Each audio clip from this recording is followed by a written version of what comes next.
Today in our 2007 Jeep Liberty, we're going to be taking a look at the Roadmaster EZ5 baseplate kit with removable arms, part number RM-521423-5. So here's what our baseplate looks like fully installed. It's going to allow us to take our motorhome and tow our Jeep behind it to make sure it's nice, safe, and secure.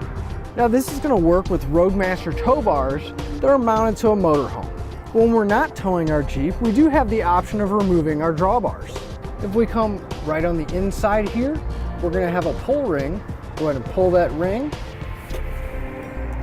And we're going to rotate our drawbar 90 degrees and it'll come right out. With both of them removed, you can see that we have a nice clean appearance and it's barely noticeable. Next to where our drawbar mounts, we're going to have a safety chain loop on each side for added security. It comes with all the necessary hardware and mounting brackets, and it doesn't require any welding for installation. Now that we've gone over some of the features, let's show you how we get it installed. To begin our installation, we're going to come underneath the front of our vehicle, and right here about where the license plate is, if we come right back right behind our bumper, we're going to have 4 bolts that we're going to need to remove. Now they're going to be 4 bolts going across the front of the vehicle. Ours has 2 missing here, but they're going to be in this general area right here. And we'll be using a 10mm socket to remove them.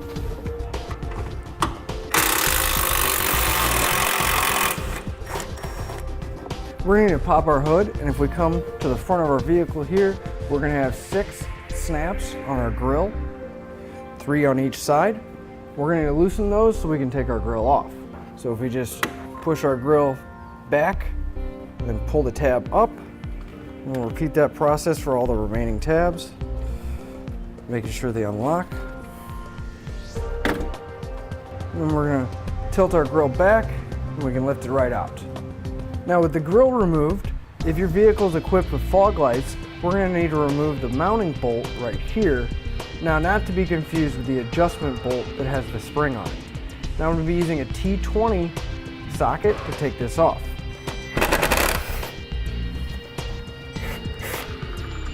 And we're going to repeat that process on the other side as well. Now we're going to put our attention to the outside of our fog light here. There's going to be a small tab where it almost looks like a hinge that it's sitting on. Now I'm going to take a flathead screwdriver and very gently pulling that tab away so I can get my fog light out. And once it's released from the tab, work it until the fog light comes out.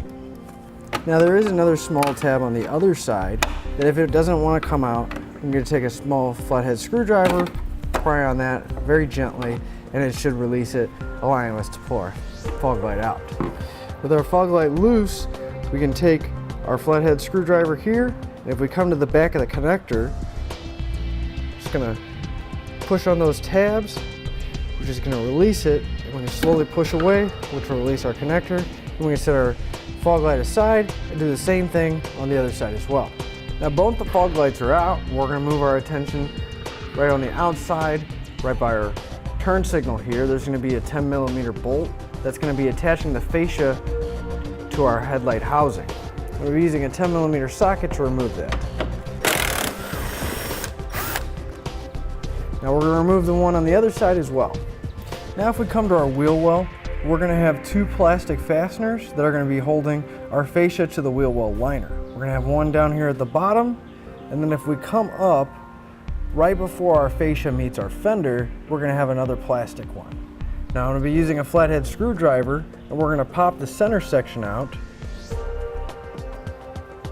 which is going to take the tension off of the bottom, and then we can pull our clip out.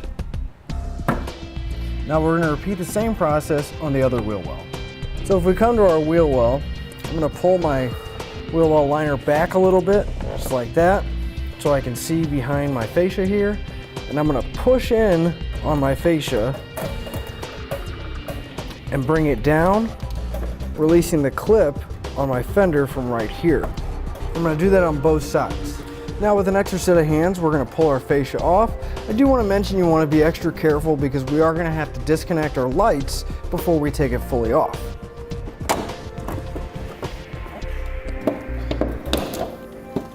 We're going to come to this red tab here, and if it's hard to unlock it, we're going to take a screwdriver, we're going to work it out, just like that to unlock it. Now if we come right behind it, there's going to be a small tab. We're going to depress that tab, which should release our socket. Now if we come to our lower light down here, we're going to take our socket, and if we twist it, we can let our wires loose, and we're going to take the small clip holding our wires on, and we're going to put our fascia aside in a safe place. Behind our fascia, right below our headlights, we're going to have a small square rectangular block right here, and we're going to need to remove the bolt that's holding it onto the frame. And if you're looking at it, it's going to be the lower portion, not to be confused with this one here. I'm going to be using a 10mm socket to remove that bolt.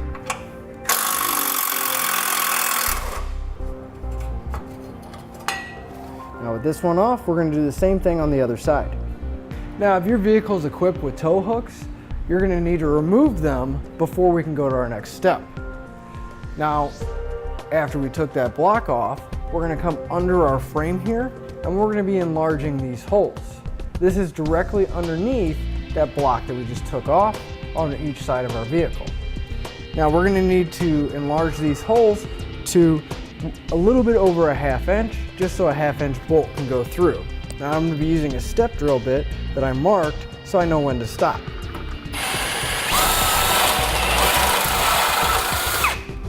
Now we're going to repeat that for the other side as well. Now that our drilling's done, I'm going to come back with a little bit of spray paint, and I'm going to spray our holes. That way we don't have to worry about any rust, and it'll help protect our vehicle a little bit. If we come to the front of our bumper here where we have our hole, we're going to take our flat bracket with the 2 holes drilled in it. We're going to slide it in. We're going to line up the holes that we just drilled out with our bracket. Now there is one for each side, so we're going to go ahead and do the same thing on the other side as well. Next, we're going to take our side-specific bracket. Now if you're looking at them, the way to tell which one's which is this is going to be the driver's side. So if you're looking at it with the head of the bolt and the weld nut on top of this plate here, it's going to be a backwards L, or it's going to be facing towards the passenger side. Now the passenger side is going to be facing the opposite way. Now if we look up in our frame from the bottom, we're going to see a small hole right here. That's where the stud's going to come out, and we're actually going to line up the weld nut with this hole right here. It may take a little finagling and a little bit of patience, but we're just going to slide our bracket up into our channel here.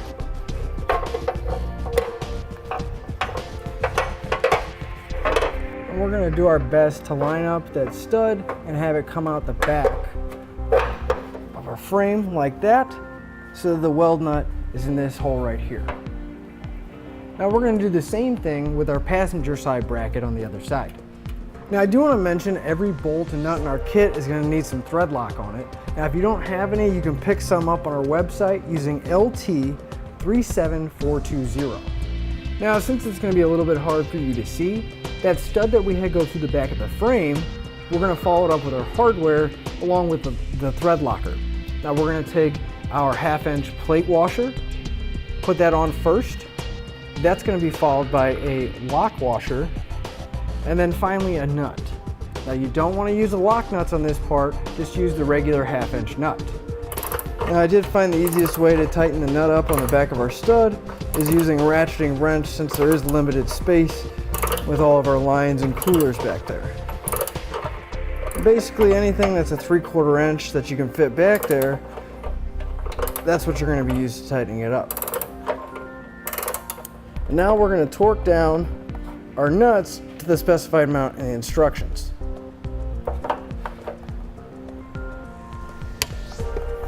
Now that we have this side done and all torqued down, we're going to repeat that process and do the same thing on the other side. Now we're going to need to drop our sway bar down to give us room and access. Now we're going to be removing these 2 nuts right here, and I went ahead and sprayed them down with some penetrating oil to help loosen them up.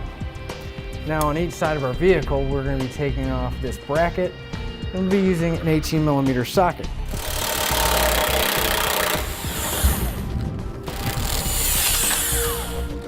Now we're going to remove the other 2 bolts on the other side as well. Now we're going to come to our sway bar end link here, We're gonna loosen this nut. That way we have enough room to move our sway bar and the brackets out of the way. Still gonna be using an 18mm socket to loosen that bolt. Now we don't need to remove it all the way, we just need to loosen it up.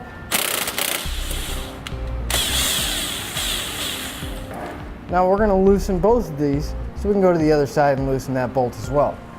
With everything loose, we're gonna take our brackets off, set them aside for a moment, and we're gonna pull our sway bar out and down once we have both brackets off.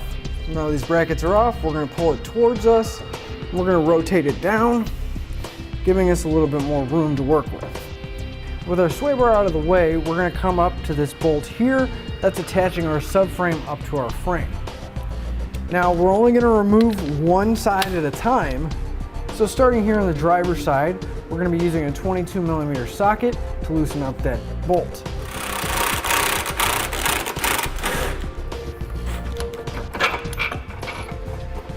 We're ready to take our main receiver brace now. Now there is two different sides. If you're looking at the brace in the front of the vehicle here, your tab or your ear is going to be pointing towards the inside of the vehicle. And that's how you know you have the right one.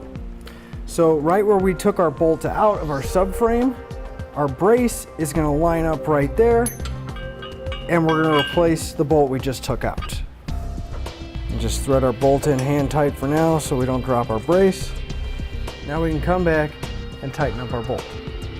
Again, I'm going to be using a 21mm socket to tighten up that bolt.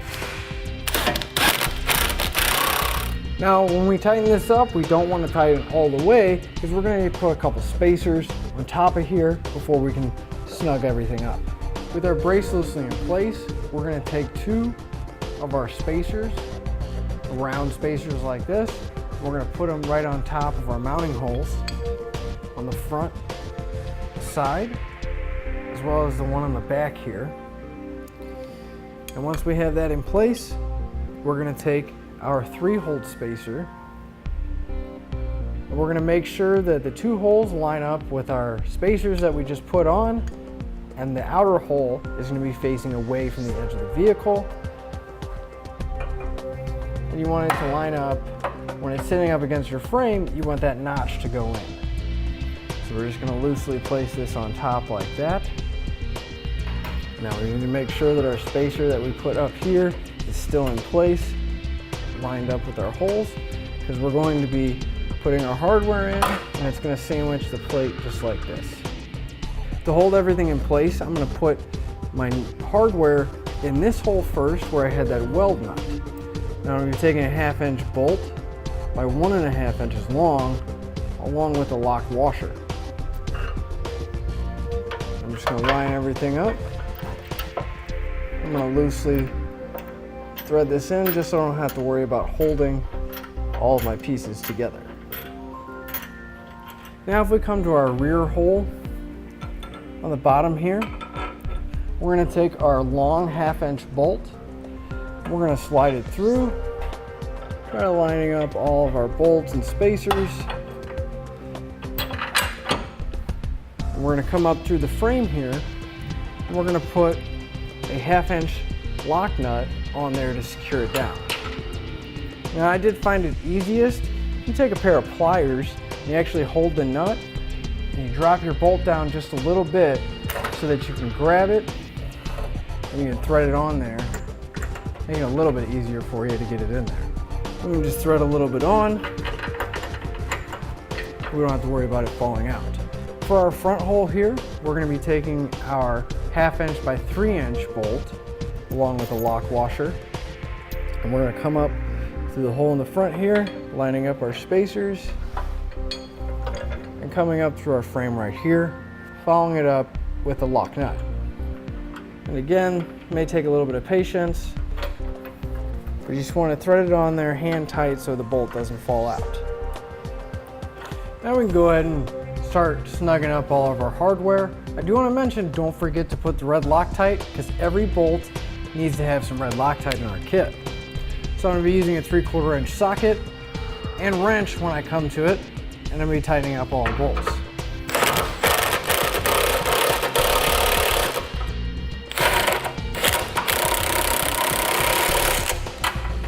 If you're using impact sockets, I did find that this socket or 3/4 inch socket is not going to fit in this channel right here. So if you either have a thin wall or a chrome socket, you'll have just enough room to tighten up that bolt. Now we can come back and we'll torque down our hardware to the specification.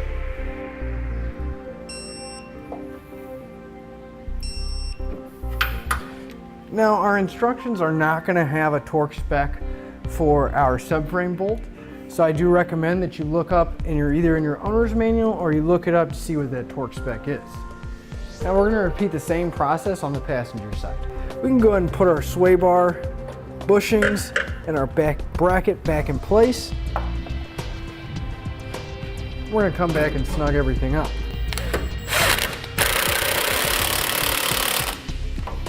And then we can tighten up the nut on our sway bar end link over here as well. Now with this side tight, we're going to go ahead and tighten up everything on the other side as well. And if we come back to our brace here, that third hole that was sitting on our frame, we're actually going to be drilling a hole straight through there so we can put some hardware in. Now I'm going to be drilling a 1/4 inch hole to start with to give myself a pilot hole, so when I come back and drill my 1/2 inch hole, it'll be a little bit easier.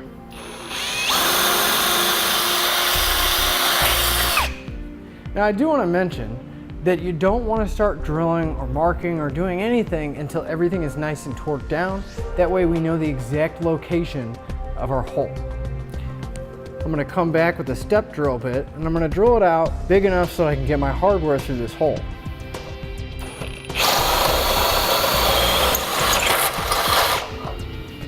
Now with our hole drilled out, we're going to repeat the same process on the other side. We come over to our driver's side. Right behind our bumper, we're going to see our horn mounted here, and we're going to have a bolt that we're going to need to remove so we get access to the hole we just drilled. Now I'm going to be using a 13mm socket to remove that bolt. We just let our horn hang down and out of the way. Now we're going to take one of our shorter 1/2 inch bolts and we're going to thread it up through the hole we just drilled. Now if we come to the back side of the frame here, I'm going to take a 1/2 inch lock washer, slide it over the top of my bolt, and then follow it up with a 1/2 inch nut. We can go ahead and snug these down. I'm going to be using a 3/4 inch socket and wrench. Now we can come back and torque it down to the specified amount. Now we can put our horn back on, and if you notice on the back of our horn here we have a small tab that's going to go right on the outside of our mounting hole. Make sure you don't pinch your wires. We're going to line up the tab in the hole and then we're going to replace that nut. Now we're going to repeat the same process on the passenger side, but it is going to be slightly different because we're going to have to move our washer bottle out of the way so we can gain access to the hole we just drilled. There's going to be one 10mm bolt right here up front. I'm using a 10mm socket to remove it. And then if we move our fender liner out of the way, we're going to see another bolt that's holding it in place right here. Now the easiest way I found to get this is either use a hand ratchet and a shallow 10mm, or if you're using power tools, go ahead and get yourself a semi-long extension and a swivel, and you should be able to get it in there. Now we're just going to gently move our water bottle. Be careful not to break any lines or anything else. We're going to move it just enough so we can get access to our hole back here. With everything all torqued down and tight, our base plate is pretty much completely installed. We just need to put our fascia back on, do a little bit of trimming to make sure that we can make our connections. But before we do that, we're going to be installing some wiring and a supplemental braking system on here. So since the fascia is off, if you're going to be doing any wiring, now would be the time to do it. If we come to the back of our fascia, we're going to notice that we're going to have two ears or tabs on the bottom here. Now we're going to need to trim these off in order to fit it back onto our vehicle. Now I marked out just a straight line over here, and then coming straight across to the edge of our ear here, and this whole section is going to be cut off. Now I'm going to be using a rotary tool. Now you can use pretty much anything you have so long as you can get through the plastic.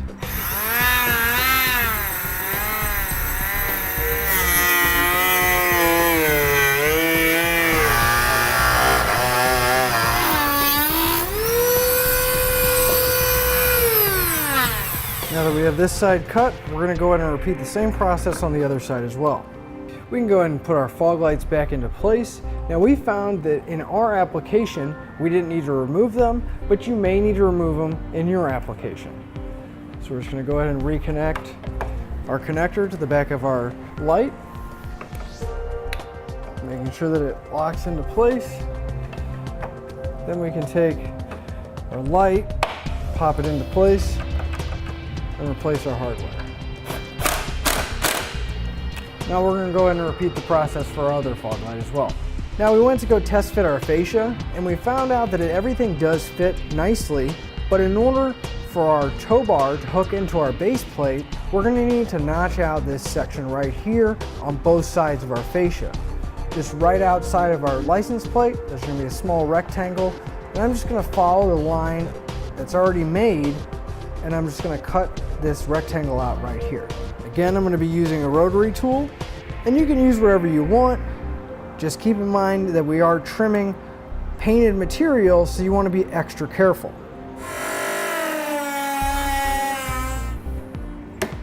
Now we're going to cut the other side as well. We can go ahead and reinstall our stops that sit behind our bumper.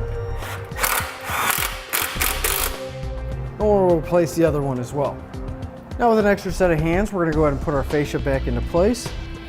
And before we click everything into place, we're going to plug in our lights. And plug it in until we hear it click, and we push the red tab, locking it in place. And we can take our other turn signal marker light right here, reinsert it back into the socket, twisting it and locking it into place. With the fascia back on, we can start replacing all of our hardware that we took off. And we can finally put our grill back into place. And replace all our push pins that we removed in our wheel wells. Finally, we're going to replace the 2 bolts that we took off on the bottom of our fascia. And that'll finish up the look at the Roadmaster Easy 5 base plate kit, part number RM-521423-5 on our 2007 Jeep Liberty.